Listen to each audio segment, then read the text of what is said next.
ಎಲ್ರಿಗೂ ಸ್ವಾಗತ. ನಾನು ಶಂಶೀರ್ ಬುಡೋಳಿ. ಕರ್ನಾಟಕದ 2 ಕಡೆ ನಡೆದಂತಹ ಬೈ ಎಲೆಕ್ಷನ್ನ ಮತ ಎಣಿಕೆ ಪ್ರಕ್ರಿಯೆ ಬೆಳಗ್ಗೆ 8 ಗಂಟೆಯಿಂದ ಬಿರುಸಿನಿಂದ ಸಾಗ್ತಾ ಇದೆ.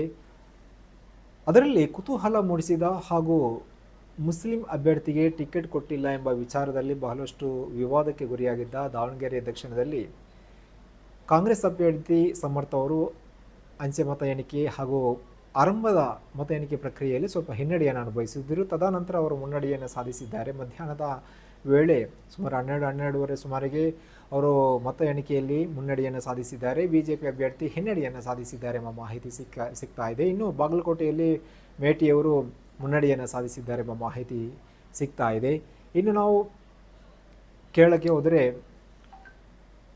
ಮಂಜೇಶ್ವರದಲ್ಲಿ ಕೂಡ ಎ.ಕೆ. ಮಷರಫ್ ಅವರು ಕೂಡ ಕಾಂಗ್ರೆಸ್ ಪಕ್ಷದ ಅಭ್ಯರ್ಥಿ ಮುನ್ನಡೆಯನ್ನು ಸಾಧಿಸಿದ್ದಾರೆ. ಇನ್ನು ಕಾಸರಗೋಡಲ್ಲಿ ಮುಸ್ಲಿಂ ಲೀಗ್ನ ಅಭ್ಯರ್ಥಿ ಮುನ್ನಡೆಯನ್ನು ಸಾಧಿಸಿದ್ದಾರೆ. ಟೋಟಲ್ ಆಗಿ ಕೇರಳ ರಾಜ್ಯದಲ್ಲಿ ಈ ಸಲ ಕೇರಳಿಗರು ಕಾಂಗ್ರೆಸ್ ಪಕ್ಷಕ್ಕೆ ಹೆಚ್ಚಿನ ಒಲವನ್ನು ತೋರಿಸಿದ್ದಾರೆ. ಆಡಳಿತಾರೂಢ ಪಕ್ಷಕ್ಕೆ ಹಿನ್ನಡೆಯನ್ನು ಸಿಕ್ಕಿರುವಂಥದ್ದು. ಇನ್ನು ಅಸ್ಸಾಂನಲ್ಲಿ, ಪಶ್ಚಿಮ ಬಂಗಾಳದಲ್ಲಿ BJP ಮುನ್ನಡೆಯನ್ನು ಸಾಧಿಸಿರುವಂಥದ್ದು.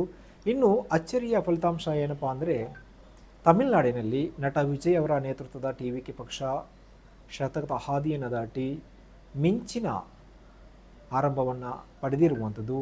DMK ಇರ್ಬೋದು, AADMK ಇರ್ಬೋದು, ಎಲ್ಲ ಪಕ್ಷಗಳಿಗೆ ಹಿನ್ನಡೆಯನ್ನು ಸಾಧಿಸಿ ಶಾಕಿಂಗ್ ಕೊಟ್ಟಂತಹ ನಟ ವಿಜಯ್ ಅವರ TVK ಪಕ್ಷ ಹೊಸ ಅಲೆಯನ್ನು, ಹೊಸ ಮನ್ಮೂತನವನ್ನು ಸೃಷ್ಟಿ ಮಾಡಿದೆ.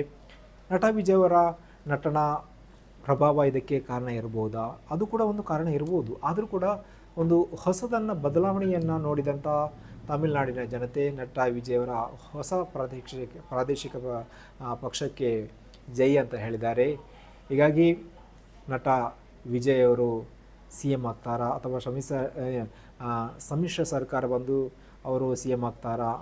ಹೀಗೆ ಹಲವು ಆಯಾಮಗಳಲ್ಲಿ ಚರ್ಚೆ ಕೂಡ ನಡೀತಾ ಇದೆ. ಟೋಟಲ್ ಆಗಿ ಪಂಚರಾಜ್ಯಗಳ ಫಲಿತಾಂಶ ಇರ್ಬೋದು, ಜೊತೆಗೆ ಬೈ ಎಲೆಕ್ಷನ್ನ ಫಲಿತಾಂಶ ಇರ್ಬೋದು, ಒಂದು ನಿರೀಕ್ಷೆಯನ್ನು ಮೀರಿ ಹೊಸದನ್ನು ನೀಡಿದೆ ಅಂತ ಹೇಳ್ಬೋದು. Thank you.